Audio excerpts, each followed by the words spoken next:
Ideš na záruby? A tento kopček poznáš? Ahoj, dneska som v Dolných Orešanoch a dneska to bude len taký rýchly výlet na Slepý vrch. Je pekné a bude pekný výhľad, si myslím.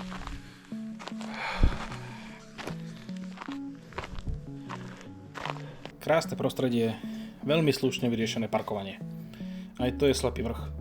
Začneš výstupom na Oršanské sedlo, cca 45 minút parkoviska. Ďalej ťa navigujú drevené tabule, cca pol hodinka asi hore. Všetko samozrejme záleží od tvojej kondície. Tí silnejší z nás tam vidú rýchlejšie, ja sa radím medzi tých pomalejších, ale vyšiel som. Po ceste krásne výhľady. To sa nedá porovnávať. Keď ideš na záruby hore, nevidíš nič.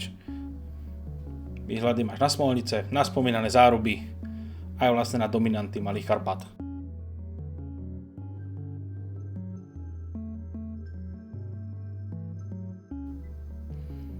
Aj keď výstup na Oršanské sedlo patrí k tým náročnejším, netreba sa nechať odradiť. Stojí to za to.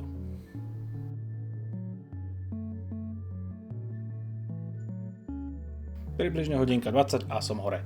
Slepý vrch, 544 metrov nad morom. Nezda sa to veľa, zároby majú 767, ale výhľady hovoria same za seba. Nie len pri ceste k hore, ale aj na samom vrcholi.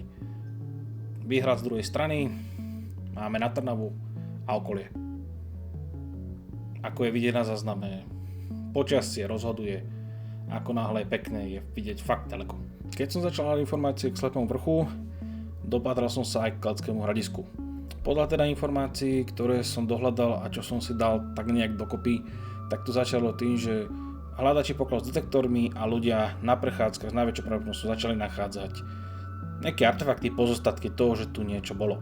Až v roku teda 2005 archeológovia potvrdili, že sa tu nachádza najstaršie keltské hradisko na území Slovenska, ktoré sa datuje 5. storočiu. V roku 2008 prebehol archeologický prieskum.